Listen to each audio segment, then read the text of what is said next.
Welcome to Moneymaker, the podcast that gives you the tools to enrich your life in every sense of the word. I'm your host, Nely Galan. Let's get started. I'm so happy to bring you a special surprise. I just had an incredible conversation with my dear friend, Daymond John. I was on his podcast, and we're so lucky that the conversation was so beautiful and so deep that I get to bring it to you here. And I hope you listen to it, because of all the podcasts that I've been on, somehow he and I were friends. We went very deep. It was almost like a therapy session between us. And I think you're all going to get so much out of it, because we went to places I never thought we'd ever go to. I hope you like it. What if I told you there was more to the story behind game-changing events? Get ready for my new podcast, That Moment with Daymond John.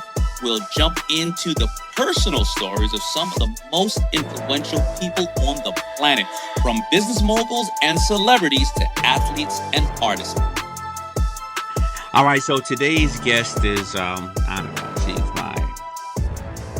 she's my buddy. She's been in my book, Rise and Grind. She has just so many accomplishments, you know. She has a podcast out, Moneymaker, Mi Mundo Rico. I think that's the way you say it, because it is the only bilingual Spanish / English financial literacy podcast designed for everyone. And we know both of those communities need more financial intelligence. Actually, everybody needs more financial intelligence. Her name is Nely Galan, and Nely is the definition of self-made, and she actually has the New York Times best-selling book put out in 2017 called Self-Made, as well as she has becomingselfmade.com, which she reaches over 750,000 women monthly and has really just inspired so many people. I'm going to get to the really quick highlights of who she is and where she's come from. Basically, simple as this. First Latina president of entertainment for the United States TV network Telemundo, and an Emmy Award-winning producer of over 700 shows in both English and Spanish. And if I have to go into all the things she accomplished, we will never get to talking to her. So I'm just going to jump right in and talk to this amazing, amazing woman. Nely, what's happening? How you doing? I'm doing great. I've moved from LA to Miami, and I did it to help my parents who are old, but I'm loving Miami. And I'm dying for you to join me here. Well, yeah, I know we went out the other day and we had a great time. Miami is a fit for you. I never did really see you in LA, but you're a global person. But Miami, because of so much culture and what it is over there, it is just it's been your home way before any place else. I But know, I had to go to other places to then finally come home. I think for Cubans, Miami is the closest thing to home, because we can't go back to our country. I mean, we can, but it's not pleasant for us. And this is as close to home as it can be. And I think Miami's so international, and it's just happening right now. I was yeah. just in Madrid, and I thought Madrid is kind of like the second Miami, because all the Latin Americans are moving there, because it's the cheapest city, of that magnitude in Europe right now, and it's kind of hot too. Yeah. So, I mean, as they say, like, listen, if you live in Miami or New Orleans, that's the closest you're going to get to the United States. So, but, Well, but let's just jump into this. Your history, many people know it already, but I mean, at the end of the day, being the president of a network, television network, is the highest achievement that you can really have in regards to a position in a television network. And being a woman in that is obviously much harder than being part of the old boys club. But you started off, I believe you started off as a reporter, correct? I did. I was a teen. I was like Lisa Ling today. I was a teenage reporter. I was recruited at a very young age. I was 17 years old, and I went to basically be a reporter on the teen version of 60 Minutes that PBS was doing. And I had to move to Austin, Texas, leave my parents at 17. They freaked out. And I had a magical teenagehood, because it was back in the day when they were making these documentary pieces on film. And every producer that I worked for at the time has become an Oscar winner. Hmm. And it was, I mean, for me, it was very glamorous. And from there, I got recruited by 19 to CBS in Boston. And I was like a producer correspondent. And then my whole life changed and I had a magical moment happen. But when you were a reporter, these weren't Latin networks. I mean, the Oh, Boston one wasn't. Was you said Texas? Was that the first one? Austin, Texas, but it was PBS Network. But TBS. it happened to just be housed in Texas.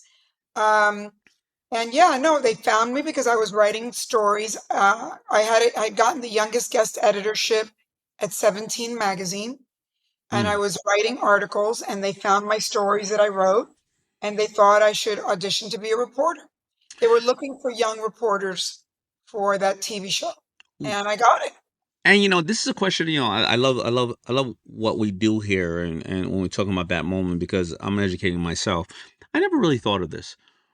Where do you get trained, if any, to become an executive at a television network? Or is that normally just producers that have worked their way up? They have so many shows. What is there any formal? Because No, I'll tell you, yes. yeah. Usually there is. And not training, but usually most people that go into running a network were in usually they were in Ivy League schools Mm-hmm. and they studied either English lit or they could have gone to Boston to Harvard and then been in like kind of a Harvard club of writers and that kind of thing.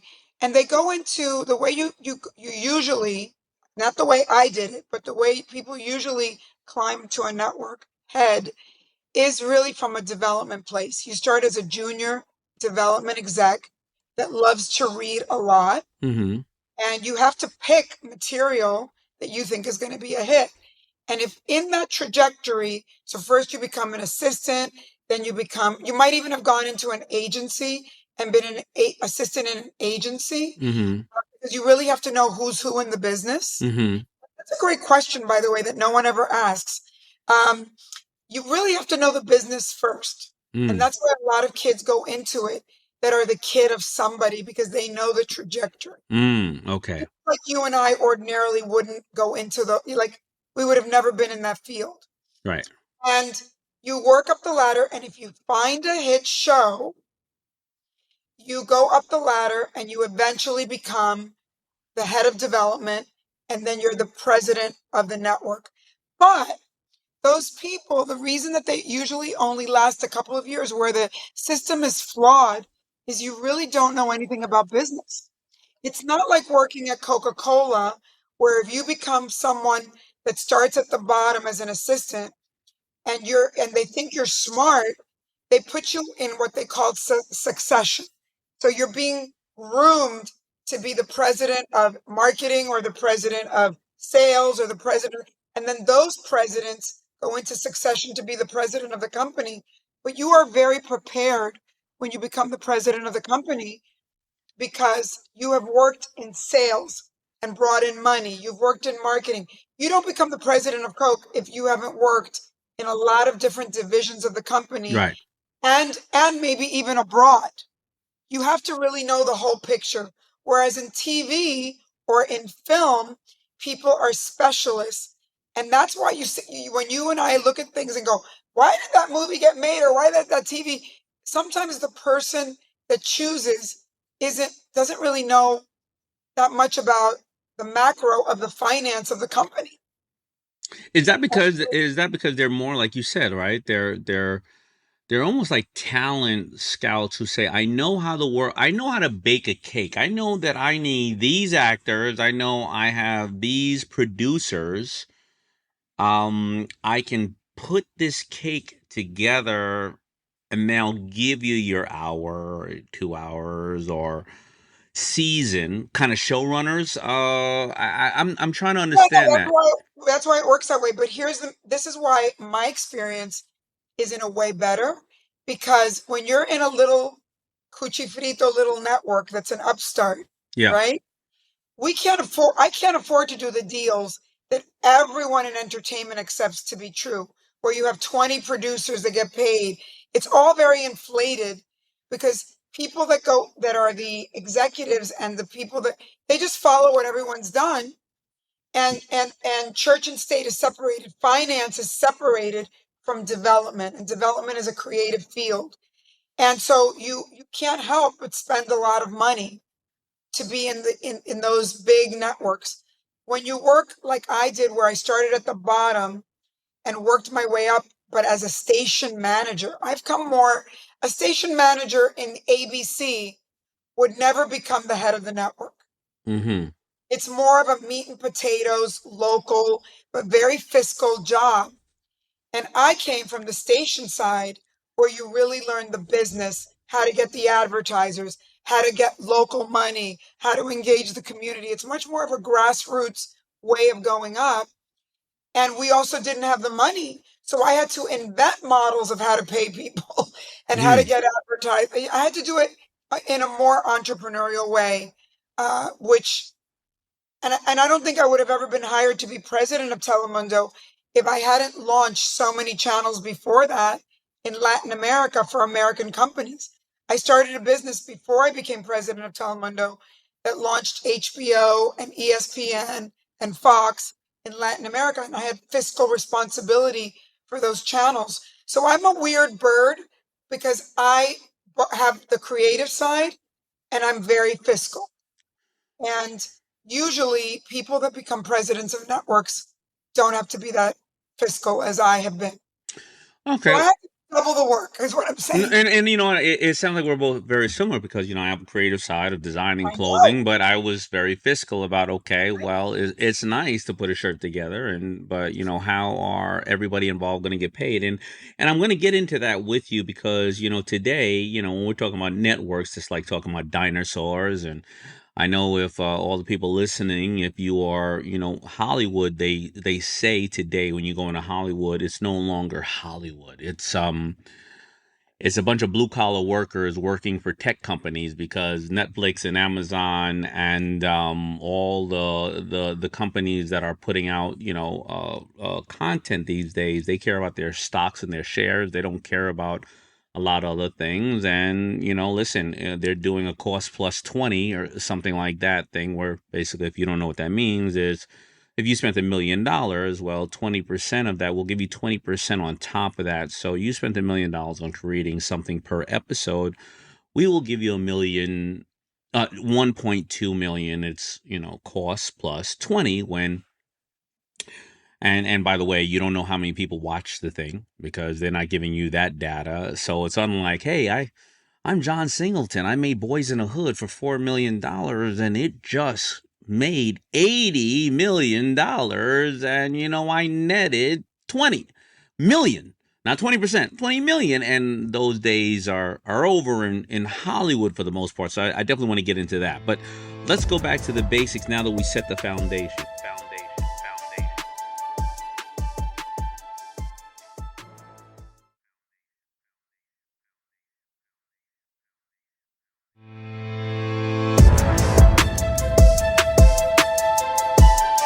You are working, you're a reporter, you move up, you go, you're in Texas, Austin, then you go to Boston. What happens there? What was that period of time? And how did you said you started having other little shows. What exactly So happened? here's what happened. I mean, actually, it was a life-changing moment. I get sent as a reporter to go interview. You know what a stringer is? Like the person that goes and does all the segments for the news, and then Diane Sawyer or whomever shows up, and it looks like they did the interview, but you went and did all the interview. That's how you become a reporter Okay. early on. And I was sent to interview everybody in America that knew John F. Kennedy for a special on the life of John F. Kennedy, a news special. Mm-hmm. And one of those people was Norman Lear in Hollywood. And he was like, what are you? Are you Latina? Are you what? I go, yeah, I'm Latina. And he goes, my partner and I just bought the first Spanish TV station in New Jersey. It's like, you should come and work for us. He should meet you. And I go later to meet Jerry Parencha, who just passed away a couple years ago. And he says to me, you need to come and work for us. the Latino market is going to be huge. And I go, I really like the last thing I want is to go work in a Spanish TV station. I'm going to be a reporter for CBS. Mm-hmm. And he goes, are you stupid? He's like, you should just quit that. That's a factory worker. Mm. He goes, do you not know the Latino market's going to blow up and you're going to be employee one? Mm. Even if dumb, you're going to be rich. Woo. And like I think that my superpower that I got in that moment, and Daymond, I always say this to my kid because I say to him, if you were me in that moment, you would have gone with your ego and been the reporter because you've had a mom that has been able to take care of you. But since I'm an immigrant, my parents had no money. We had trauma of having to leave our homeland from one day to the next and lose everything. I knew that bad things could happen to good people. Right. And I chose, and I say this because I think this is a big life decision. I chose to follow two people, not a job. I looked Mm. at Norman Lear and Jerry Parenteau and I thought they look smarter than me and they're both rich. So I'm not going to follow the sexy job that could be glamorous. I'm going to follow two guys that I think are going to mentor me. So you said you chose to follow your future instead of your ego. Now Yes. that is powerful. I've heard you say it before. So does that mean for the store owner today who is maybe having a little challenge and they're trying to convert online? I'm just trying to put it someplace else, right? And they just are embarrassed because they don't want to close that store down because they're gonna look at everybody gonna go, oh, what happened? When they know at this point that they are overextended, nobody's coming in, but they should just really concentrate on online sales. But that store that's been around for so many years, they're like, man, I know, but people are gonna laugh at me. My father built it, this and that, and they decide, I'm gonna keep it open for a couple more years. I can answer that because I've had that happen to me. Remember, I've worked with so many entrepreneurs and like all my friends that their parents own bodegas. I go and I tell them, there's no way you can survive in this bodega. Go get a 7-Eleven. You Mm-hmm. cannot in today's world with Costco and Walmart and all these, you know, people that buy in bulk, you can't compete. So if you want to do that, then go buy a franchise where Mm-hmm. you're buying in bulk as a group and you get help from other people. And I always say to my minority little bodega owners, I go, in life, you have to understand what's happening in the moment and you have to understand the truth. And you can't lie to yourself. And I made that decision in a split second to go with those guys. And I think sometimes when you hear someone smarter than you have to acknowledge that they're smarter than you or that they're telling you something about timing or I've had so many moments where I think I'm right. And like, Rupert Murdoch once told me something and I went, oh my God, everything I've known up to this moment is wrong. Ah. I have to pivot. So you have to be willing to know that you know nothing every day of your life. And especially now, we're about to be hit with AI, with biotech, where Mm-hmm. we're going to, I mean, the idea we have of longevity and age is going to be out the window. AI is going to change. If we're not ready to it, in a drop of a hat, say, I'm wrong about everything and I gotta pivot, you're going to suffer a lot in life. You know what? So that moment happened to you, but let me ask you something. Let's dig deeper into when that moment happens, because that's the moment that happened, and And there have been many. That's not the only one. I know, but we don't. There's a lot of people that are extremely literal, um, and you said, a lot of people go, oh. Well, then, as soon as I get some great advice from somebody wealthy or successful or healthier than I should just, they're gonna literally go, I should drop everything and say I don't know anything. Or when those moments happen, what was the contemplation? Because how did you measure the information you currently had in your head with the new information that you were receiving? Because I always say the only thing more important than the information is the source that it's coming from. So whether it is Norman Lear, who has a extremely a massive background in creating wealth, or Was he just being selfish because he thought that he No, wanted he's not you the one that there? told me in a harsh way. He told me like, you should come and work for us. You're a Yeah. great girl. It was his partner who was more honest. And I don't even know if somebody, and Damon, I think what worries me in today's world is I don't know if somebody could even say that to a minority woman and like get away with it. And I'm glad he said it to me. And by the way, he said other things to me that were even harsher later. And I don't know that someone would even be honest enough to say those things to somebody like me because they'd be worried that they'll get in trouble or that they're not being politically correct. Yeah, I mean, I get it, but and you're right. And you know, listen, if people care, they're gonna say it in enough ways that it's edgy enough, I believe, that you will get it. Because if everything gets watered down, even the edgier people, they're still being gonna be edgy. Hopefully, they'll say it in a more politically correct way Yeah, where you get it. And unfortunately, there's a lot of bad people in the world who will say things in that way, and they don't have any good intent. And that's why I said, obviously, that's the we truth. say, you know, it's more important the information of where it's coming from. But the question that I really have is how long did you do you contemplate on some of these things? Because we're all going to have these forks in the road. And if you look at people that have egos that kind of stepped away from it, maybe Bill Gates or Zuckerberg or some of these people who said, my parents wanted me to go to college and I didn't. I'm going to look like a failure. You know what? I got an idea called, I don't know, Microsoft. I have no idea. But how long do you contemplate these moments when they come? Well, I think that one I didn't contemplate very long. First of all, I was very young. Yeah. And when he said to me, you're a factory worker, Mm. that resonated like truth to me. Like I was a factory worker.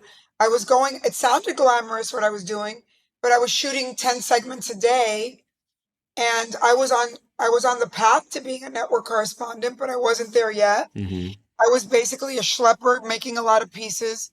Um, and and I also saw the politics of being at a network news division.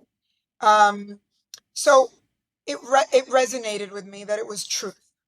And I think that I am very much a critical thinker. So I can tell you many times in my life after that, I've heard other things from other people and I have to, you know, sometimes I hear it and I throw it away because I think there's a hidden agenda with whatever they're telling me or whatever.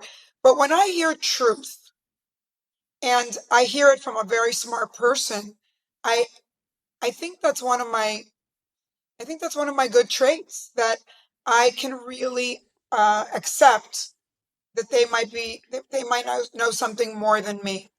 And sometimes I know something more than other people. You know, I've told other people things that I believe are truths for them, and they've made decisions based on what I've told them.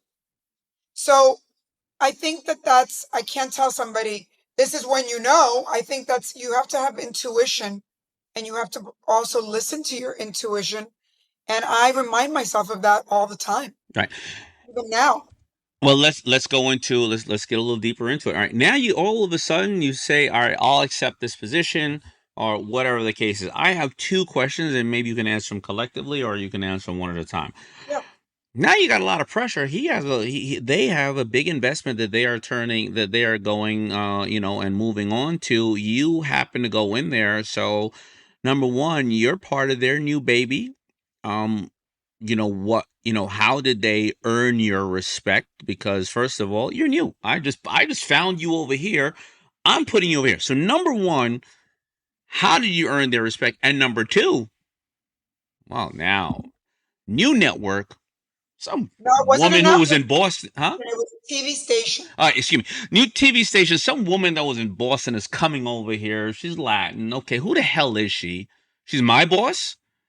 So now you have your boss looking at you and your employees looking at you, and you have to make this shit happen. You know what? I'll tell you something. I think there are moments in your life where you're in the right place in the right time. I don't think that the stakes were as high as you think they were because I didn't realize this at the time, but they owned a lot of different companies, both in TV. Jerry Parencho was a boxing promoter. He owned a whole boxing. This was like a little investment, like if you're buying a house to them, Mm-hmm. you know, compared to all the money they were. This was like a little house, and what I didn't realize, and you're gonna freak out when I tell you, when I answer your question. I think they expected this little house that they bought that was a little rinky-dinky station to be their tax write-off. I think that when I started making money, they were like in shock. They thought, and I think that, again, in my naivete of not understanding business, I didn't realize that very wealthy people, just like if you're, let's just use an example. If you're, I don't know, ABC, right? And you don't know why ABC buys 20 channels. What you find out when you become an insider is that at the end of the year, if they make too much money, they buy businesses that are in bad shape, so they don't pay taxes. And then they have a long time to make those things turn around. I think I didn't understand the macro of how conglomerates work, and people that own many assets buy sometimes things that lose money for them, and they're tax write-off. And the reason I know this to be true is because I'm running this little rinky-dinky thing, and they're like, here, figure it out. They weren't paying that much attention to me. And I, on OPM, learned how to run a TV station. I made a lot of mistakes that they didn't see. But I was lucky because they were right. The Latino thing was about to hit. And the one area where it was hitting is that Radio City Music Hall was bringing in Menudo, Latino artists that nobody knew about. And it was the era. Gloria Estefan was a nobody then. Mm-hmm. People were putting them in Radio City and they'd sell out. And those people started coming to me. The record companies were coming to me and going, can we cut a deal with you with these acts that nobody knows yet? Can you put on a lot of commercials for them? And I go, yeah, well, let's split the box office. Mm-hmm. And nobody knew that was going to be big. And when the first year I was in business, I made so much money that Norman Lear and Jerry Printer go, oh my God, you're supposed to be our tax write-off. We got to go buy a building. Like I had to learn to go buy a building to spend the money. Go buy equipment. Right. So I want to break down what you said, and this is absolutely amazing because there's two aspects to it, right? So what you said that people need to understand is that, as you're growing businesses, you need more write-offs. And the IRS gives you up to 3 years to write off things. So what you try to find is undervalued assets that you invest in, and in the worst scenario that the asset is still a loss, you get to take a loss on where it's funding the business. And that's why they said, hey, holy crap, you're not supposed to make money. You made money. All right, go buy a building, whatever the case is. So that is true. And I do agree on something else, that there's one aspect of what you're saying is like, this is the same as on Shark Tank, right? I got, 3 out of 10 companies will hit, and that's great. But when they buy a company, please do not confuse what Nely is saying is that they don't buy these underappreciated assets with the hopes of clearly losing money. Because if you really think of the key of what she said, he was like, are you kidding me? The Latin market is going to be huge. So what it really is that I hope in best efforts that this direction we're going, if we're going to lose money, we're going to lose money with some potential rock stars. Yeah, they know that there's a runway. Right. And venture knows this too. There's a runway where all businesses lose money. And at that moment, if that thing that you bought loses money, it helps you, if you have other businesses, to write things off so you don't pay as many taxes. Right. And Daymond, you and I have been talking a lot about my friend Julio, who's a tax goat. Yep. And the next book I'm writing is about taxes with him, Mm-hmm. because I feel that what I learned at a very young age is the game of money. Yeah. That the reason that and what people don't know is that the government, in the tax laws are meant to be good for both of us. Like, in other words, you should be entrepreneurial because the tax laws are meant to help entrepreneurs, not necessarily employees. And so the fact of the matter is, when you're a small company and you're struggling and it takes you years to take off, and then you start making money. But once you make a lot of money, you should be buying other businesses. because the tax laws are there to incentivize you to keep investing, sometimes lose money that helps you with your taxes so you can keep going, because they want people to build more businesses and create more jobs. Right. So everybody listening now, listen, this is why that moment will go into various areas. Like I still, and I'm trying to get a hold of, we're trying to get the time that I sit with your tax guy, because there's also what Nely is talking about is tax laws. And the true access to large wealth in this country is not only tax laws, but there's something called the tax codes. Now, Right. tax laws are generally laws, and tax codes are something now that are implemented and they change and they come here and they go, right? I mean, I'll give you a tax code. I've shared with everybody this. The COVID law, when it happened, the relief, up until last year, you can get a 100% write-off for any of your business meal expenses because they wanted to get the restaurants back up and going. That means prior to that, it was 50%. And then it was 100% write-off if it was business related. That means you cannot go to the grocery and write that off. You can't go to the grocery store. It's even questionable if you had even gotten an Uber Eats. But if you went into a restaurant and you put down your card and you were having a business meeting, well, that is 100%. Now, even in that sense, think about it like this. If you went to a hotel and you went downstairs from the hotel to the lobby into a restaurant and you use your hotel card and you said, hey, put that on my room. Well, that was only under your hotel. It only gets a 50% write-off. If you took your credit card out separately and put it on the table, that would have been 100% write-off. Now, could you have saved now $10,000, $20,000, $150,000, whatever the case is? Tax codes are made. Now, they say that traditionally, and it's been changing a little bit, tax codes have been also, they have left out minorities and women in the past in this history of this country. You should understand the tax code because there are ways that they'll incentivize you to buy radio stations, to buy this, if it works within the tax code. And the way that the wealthy is, all these people want to know, why don't the wealthy pay tax? I'll give you an example. If you have buildings, as Nely just said, you just bought a building, right? You buy a couple of buildings and the buildings go up in a lot of value. What they say you can do, I'm not a big real estate guy, is you take out a mortgage or an equity loan on that building. You now pay back the interest. It's not taxes, right? You pay back 7%, 12%. It's not a sale. But if you do sell the business or a stock 1 year after you purchase it, now you pay capital gains taxes. Right. And then Nely is saying there's also, for all those who know real estate, if you then take that money and invest it into a bigger building, you have a separate code that you pay. Exactly. So that's all the good stuff. We will talk about that at another time, but you can definitely follow Nely to find out all that. But I'm going to go back into that moment where now let's think about it.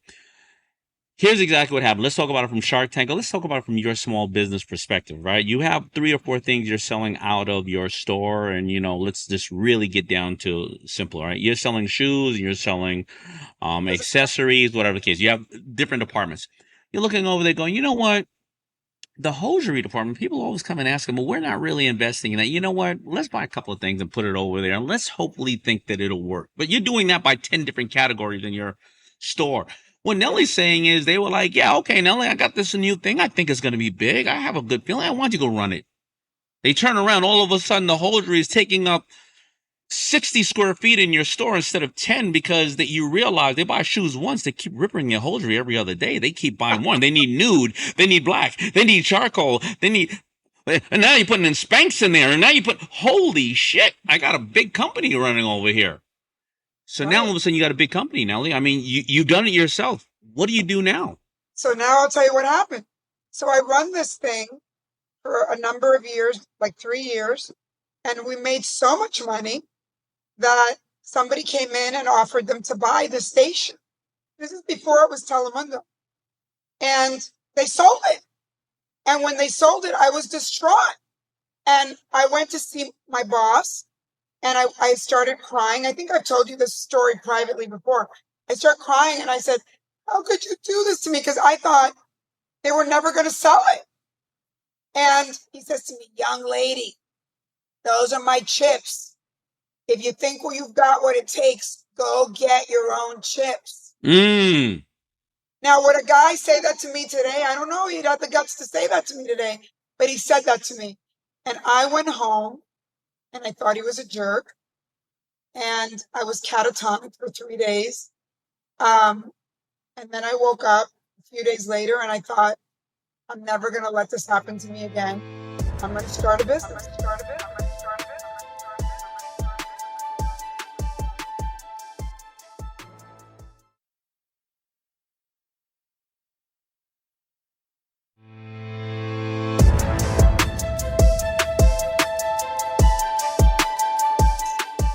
And that's where I became you, but in a different category. Right.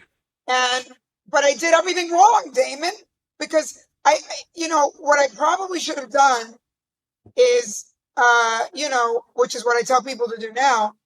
The new guy that was buying the thing wanted me to stay, and I was like, no. Like, again, my ego. And I say to people, don't leave. Don't just think you're going to bootstrap a business from one day to the next and leave your income. Like, side hustle it while you got your job and while you figured out some stuff. Like, I went through 4 miserable years after that trying to start a business that wasn't happening. And I had to go back to CBS and like do stringer reports to make money. And I would like, my parents would be like, what are you doing? You're going to lose your looks. Find a man. Why are you doing this? We lost everything in Cuba. Why do you have to be an entrepreneur? Why can't you just get a job? And I would hear this every day. And, I called Jerry Parenchio back up and I said, I'm trying to do this business. It's 4 years. It's not working. And he goes, when I was your age, I started a business. I lost money for 10 years. And then I became a multimillionaire. You're only in it for 4 years. What are you doing? Just keep on. I might have said the same thing to you. But I also know from helping other entrepreneurs, you also have to know when it's time to give up. Yes, you do. You said sometimes you got to know when to quit. Now, yes. That could be a relationship.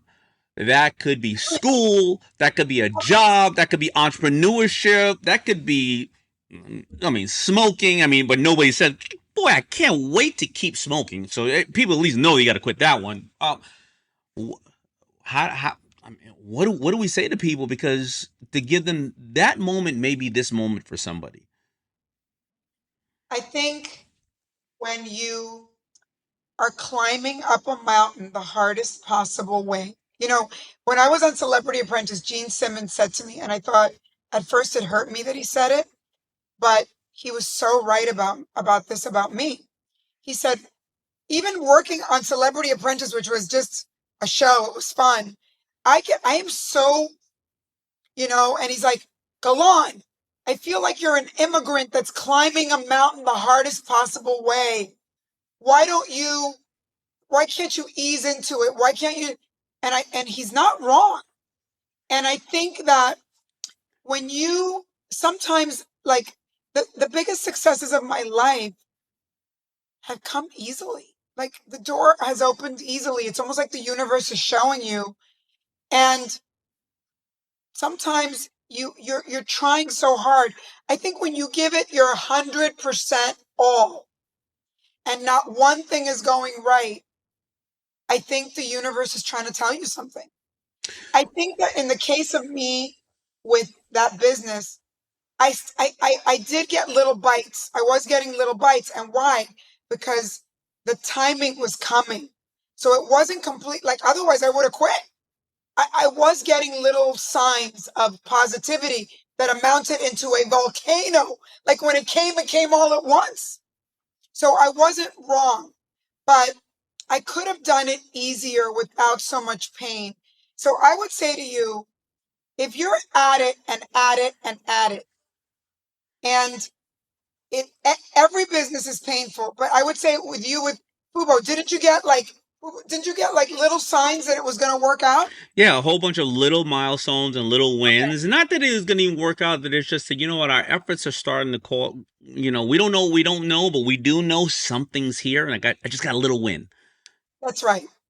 And I think there have been other times in my life where it's so definitively a disaster. I mean, I can give you an example that you have to give up and you just have to surrender.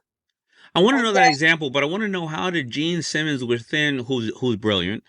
yeah, How would yeah, Gene Simmons, within a little period of time, be able to pull that analogy or break you down to that extent where he can notice it? Because I'll give you an example. Is it going back to the ego or not? I'll give you an example.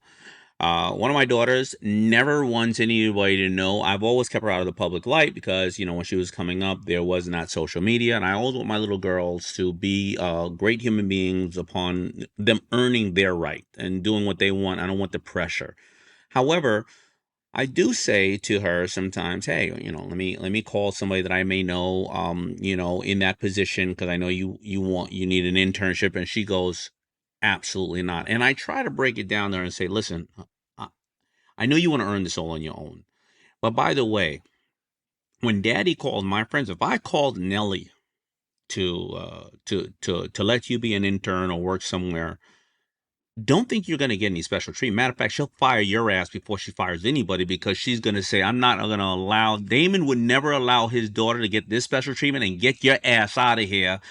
And so you're only getting your foot in the door. After that, Nelly's got to run a business. She ain't going to be like, oh, well, the numbers are down. Let's just keep them down because that's Daymond's daughter. So I always say get every little aspect you can is helpful.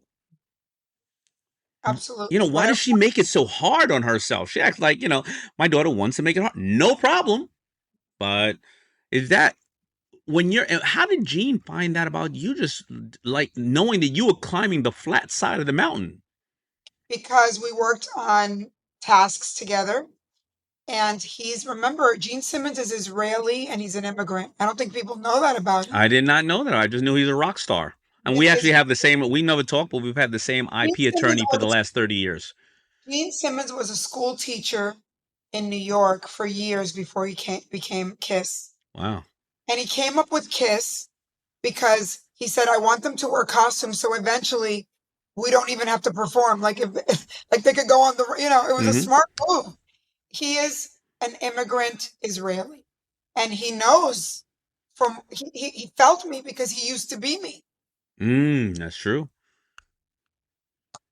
So I think that going back to difficult, and I think everything is difficult, and climbing to wherever you want to go is difficult. It's not easy for anybody, but you have to really, again, and I think well, that's why we all need mentors. You need somebody to tell you it's time to call it a day. It is. It is. And I guess that's the important part, having the mentors to then, you're questioning yourself, right? And I, I mentor a lot of, obviously, and you do too, a lot of CEOs and stuff. And the Yeah, question is gathering as much information, because when you start moving on these journeys by yourself, there's that one part where everybody who was the naysayers, which is 90% of the world, who just, they don't see the vision, or maybe they've been trained this way. You can't listen to them because you're moving into an area by yourself. However, there are people who've been there who are way further ahead of you. And if you have the opportunity to get a hold of their attention, you need that information.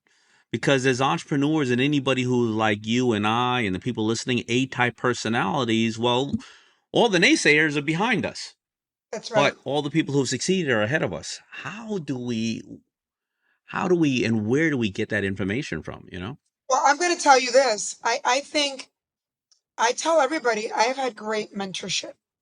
And I've had great mentorship because I ask everybody not to be my mentor because I think that's off putting, but I ask people questions. And I think I really have learned to listen to people older than me. I mean, I just did a podcast with my 80-year-old real estate mentor who's an older Jewish woman, Mm-hmm. taught me, she was a real estate agent and she had made a fortune herself and she taught me how to buy real estate. I don't know why more young, especially I'm going to say young women, don't come to older women. We don't want anything from you. I've been there, done that, bought the t-shirt. If I tell you, don't go down this road because you're going to fall, you're going to fall. So, the parts of me that have been healthiest which are my business parts. I think I've had a harder time, like all of us in personal life, because I think we're run personally by our hormones when we're young, and we make bad decisions. I could give the women out there that are listening a whole speech about that. But in business, I have listened to my elders, and I listen to my friends, and I listen to my friends that are minorities, because we understand what we've had to. We have a whole special set of issues that only we understand. Holy crap! Um, I really want to get to some other aspects of your life, but I keep getting caught on all these amazing nuggets that you're dropping. This is that moment for me. I just realized something. When I think of mentorship, I think of I'm just sorry, this is the way I think. I think of men or women seeking out other businessmen, but generally men talking about, and we all my circle of men, we talk about all the men we've talked to, and I do know women who come to me and about level of mentorship, and whatever, they could be women who are young ladies at 15 or 30 or 40. But I actually have never really heard of, besides women going to other matriarchs in their family, I don't necessarily know if I really have heard too many women say, I have a group of women mentors from all different walks of life. I do. And I ask them, who are, in their 60s, 70s, 80s, whatever the case is. And I keep going to them to ask them everything from, because it's challenging. I don't think that is as popular, besides the women who probably talk to their aunts and their mothers and grandmothers, of course, right? Because they've seen, what they've been through or who they've raised. I don't normally see many women seeking out a, a massive amount of more mature women as mentors. Is that true? I think that's true. I think that have cultivated these relationships because I see somebody and I go, God, that person knows something I don't know. And I ask them out to lunch. I don't like, I think, a lot of people come up to you and me, Damon, and go, can you be my mentor? I mean, how Yeah. many people can I mentor? Right. It's off-putting. But if you say to me, I really appreciate you. Can I take you to lunch, or or you send, like, you have to be smart about it, because I think relationships are cultivated. And I think that everybody ignores people that are older. And when you ask an older person that's wise, that has so much, and you ask them out to lunch, are they getting asked out to lunch a lot? And then they're there for you because they have time to help you.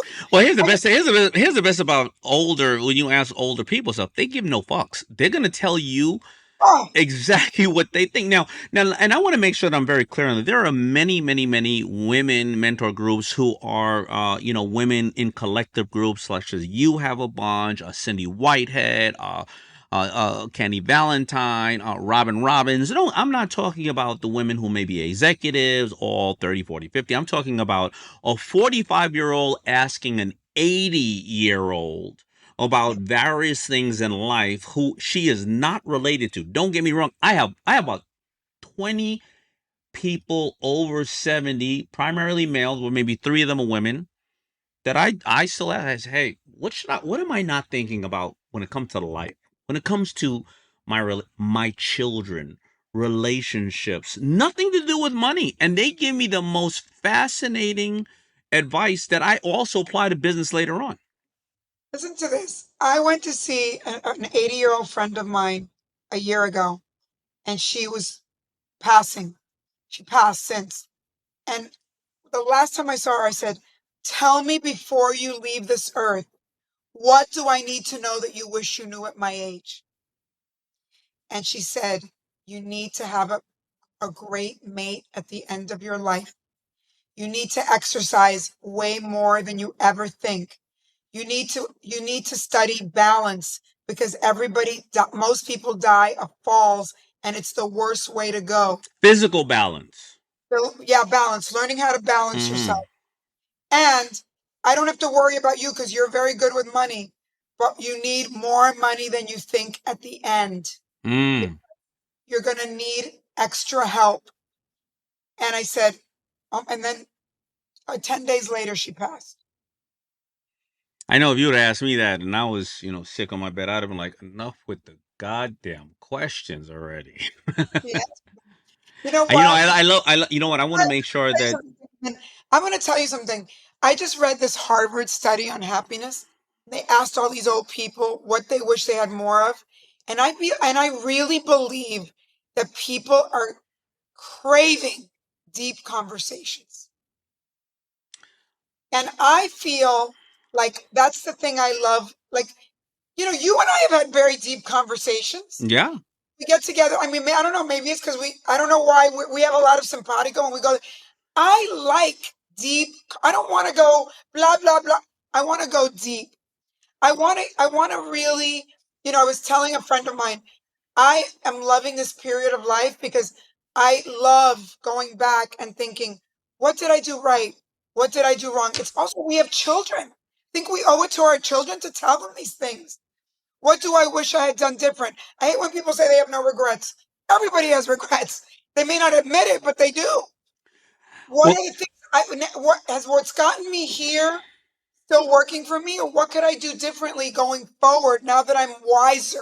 yeah, because it's gotten you there, but some of those things won't get you further. And sometimes it's some of the people in your life have gotten you there, but you can't take everybody with you on this new No, journey because they're not ready for that journey. And I want to no, make sure that I hit those 4 points before we leave, because those are the things that I want people to know. I mean, those 4 points that, about balance, about having more than you think you need, about having, a mate, and those things, they're very, very critical.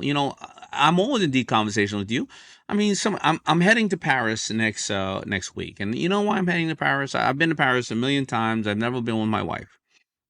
I was always working, and I never really enjoyed Paris. And somebody said to me, he said, you got a little girl. He said, you know what I do with my little girl? I took her to Paris last year, and I said, why? He said, because I want her to know that only a man that truly loves you is going to take you to Paris. oh, that's so So I'm beautiful. taking my little girl to Paris. By the way, my wife is invited, but anytime she gets out of By the hand. way, I'm single, so you better find me that great man. That's your job, buddy. Exactly. But it's these little things that It is a little the thing. world is moving so fast, but these deep conversations that we're having, these little moments, right, will change people's lives forever if they just really collect a lot of these moments and put them in an area where they see what fits for them. And I think it's important for men to hear. You're lucky because you and I, and you're very open and very authentic, but men don't like to always dig. Now, I have a doctorate in psychology, so I like to go deep. But I think that a life that is not looked at deeply is like what it's almost like it didn't happen if you don't share. My friend Sandra Cisneros, who's our Maya Angelou in the Latino market, always says to me, you got to write your stories because otherwise they didn't happen. Mm. And I'm also saying, you've got to tell your truths. You've got to unravel the truths of your life and share them. Otherwise, what was the point of your life? What That's was the reason of your existence? Yeah, that's your critical. wisdom, your regrets, all of it is so powerful for another person. Now, listen, we've had a great conversation, and this is extremely powerful. We're gonna have to do this again, I and know. and I know that so many people Go taken there away. again. You and I mean, listen, there's no short of a material that I we. I know. I mean, I gotta look at this because there's 4 or 5 things I've taken out of it. What were you about to say? No, I was going to say that what I love, I think why I like you so much is I think you and I both love to teach or impart what we know, but I think we also both love to learn every day. Absolutely. They say, make sure you learn something new every day, especially in the morning, because if you do, it may save your life. but but I want to put a button on this. After we've taken this journey, and I know people, I want to make sure they can exhale. I know You you you had I'm went about to take it. Yeah, you went through all those turbulent times, the ups, the downs, the taking of risks, the moving over here. Then all of a sudden, you get to this really great point in life. Not that it was easy, being the president of Telemundo and all the Emmys, the 700 television shows, and So now I'm you're Tyler Perry, by the way, in case all of you want to know. I'm Latina Tyler Perry. and you're at the top of the world and everything is going great. Once you had really turned back and looked over, your past and your accomplishments, your failures, and you were at that really By the way, comfortable which I've had place. more failures than accomplishments, Of and people should course. know that too. And when you're at that comfortable place where you can start really deciding on what you want to do, when was the point when you either said, I've done enough and I need to move over here, or I want to challenge myself again, or Tell you, when was that point? I think when I had finally made money, which as an immigrant, I always feel like I'm broke, but I finally realized I have, like, it was a moment where I made enough money that I felt somewhat secure, let's say. And I made a crazy decision. I had a thought, if I were to die in a year, what would I regret? And the reason I thought that is because my son was in the third grade and he was struggling in school, and he was diagnosed that he had some learning disabilities. And he said to me, I'm never going to go to college because you didn't finish college and you've done really well. And I thought, I would regret, if I died in a year, I would regret that my son never witnessed me finishing school. Not because I need a paper, because I'm already successful, but I want him to see that I I acknowledge that I have gaps in my education and that I'm not a baked cake. And I went back to school, Daymond, and I got a master's and doctorate in clinical psychology. And I think it's the single greatest decision of my life.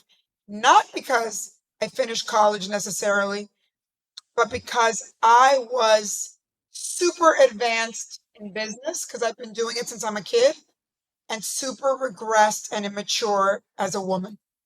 And I had made so many bad decisions in my personal life because of my immaturity that going to psychology school and having to go to therapy myself and give therapy to other people. And I would say that if I had to do my life over again, I would have started therapy at 15, because all of us minorities are carrying so much baggage that to cleanse that is a big load off your back. I realized that I was completely immature as a human being and very old as a career person. And I got to slow down my career and catch up and become congruent. Oh God, that's It's heavy. that's a whole nother that's a whole nother Trust session. me, that was the greatest moment for me to be in the second half of my life as a grown, mature, wise woman. And you would think, people would think that the level of success with the title or the money or the Damon, acknowledgement is whoa, Damon, how equal. many men have I worked with in Hollywood that are mega wealthy and they're messes? Yeah, but people think that that's equal to success, and we know. Listen, we also know Hollywood that Doesn't is. money does not necessarily bring happiness. So when somebody right now, and that, so some people, they go and take a Hajj, or they go and travel the world. They go, like you're saying, or they take up a hobby, or they go and work at charitable organizations. They feel that with all this that I've had around me, something's missing. Yeah, You felt something something was was missing. missing, and the most important investment in your life made it very clear to you that, yeah, mom, nothing's missing. I'm gonna do this because, and then you probably said, wait a minute, no, no, no, no. I wanna complete this. I want to complete this area of my life, or go down this. When does somebody know to do that? I think when you're realizing that some things are going wrong in your life, even though some things are going very right, and you're the common denominator in the story, and you can't figure out why it keeps happening. I think you wake up one day and say, something's wrong, and I don't know what the answer is. I did Now, that. I have to think about it now, reflecting on it. Fubu was, was starting to slow down. I still had my other company and my other brands, and I realized that, man, I got all these houses, I got all these cars, but my friends are enjoying my houses more than I am. I'm never in them. I got a car. I live across the street. Why do I have a driver for a Maybach? I live across the street. Is it because of the 10 times a month that 6 people will see me get out in front of a club? So it's 60 people that I'm spending, I don't know, a driver, a Maybach, parking it. It's 60. Why am I flying private all these times? Is it because, I don't know, the 4 people in the front row of the plane, the commercial plane, will see me, so I need to spend $60,000 or $70,000 round trip to California to avoid seeing 8 people? And I don't know, I get there 3 hours difference. So I started shutting everything down. And I realized that probably about 30% of my money was being spent because it was just, that's what I thought I should do, and I wasn't even, listen, I have nothing against anybody who flies private. I got nothing about anybody who just needs to be a chauffeur. It's just something that I don't like to do. I mean, I just don't give a shit. And when I started doing that, not only the money, I just had so much more peace in my life. You know, I think that was the point where I said, I got to start searching out more spiritual conversations, more real. And then I started cutting people off too. People, I was like, why am I dealing with you? Just because you're wealthy, or just because you're cool, or you're hip, or you're a known celebrity? I don't want to deal with you no more. Or just because you're a family member, that doesn't mean you're cool. Doesn't mean you're not a thief. Yeah, I think these ahas happen.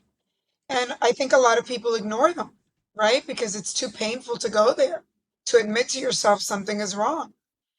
But I think that also when, we're talking about an era where everything is going very fast, and yet human beings need time to process things.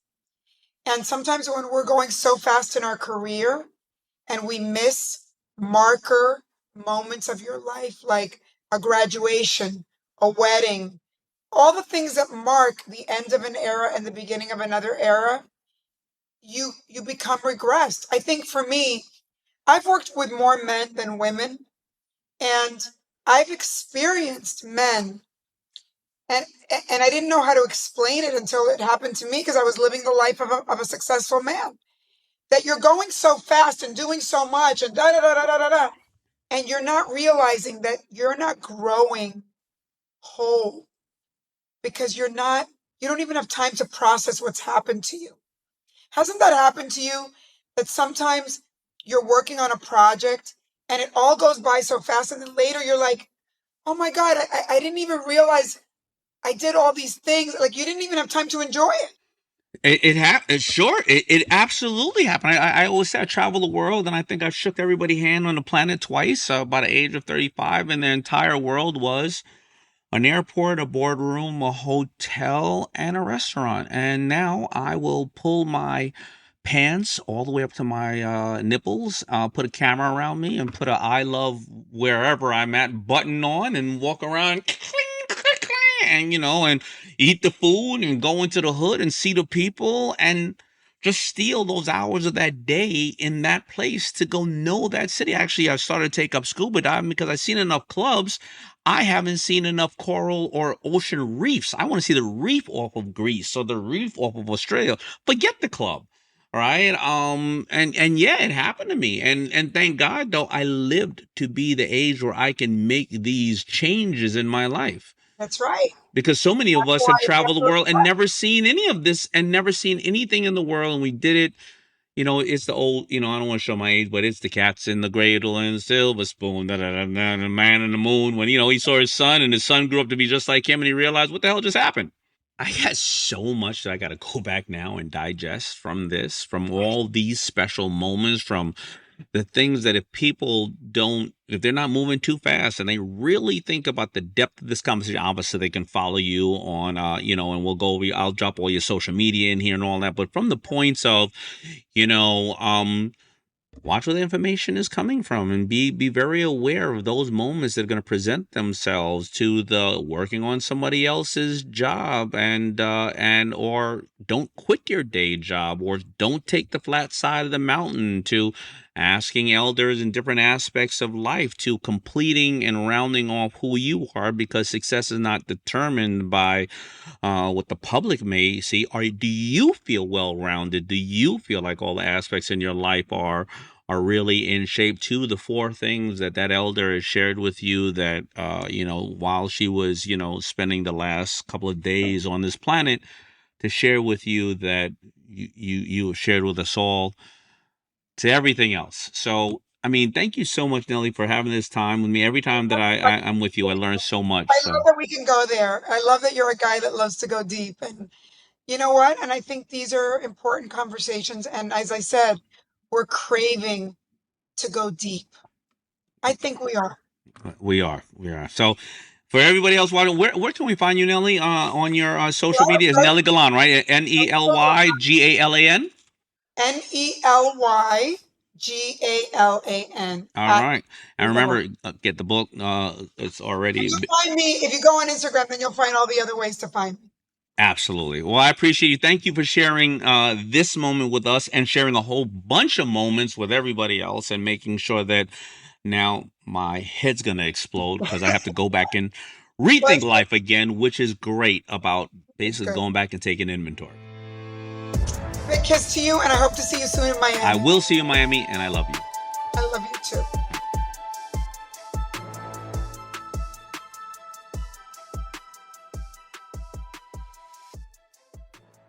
That Moment with Daymond John is a production of the Black Effect Podcast Network. For more podcasts from the Black Effect Podcast Network, visit the iHeart Radio app, Apple Podcasts, or wherever you listen to your favorite show. And don't forget to subscribe to and rate the show. And of course, you can all connect with me on any of my social media platforms at The Shark Daymond, spelt like Raymond, but what a D.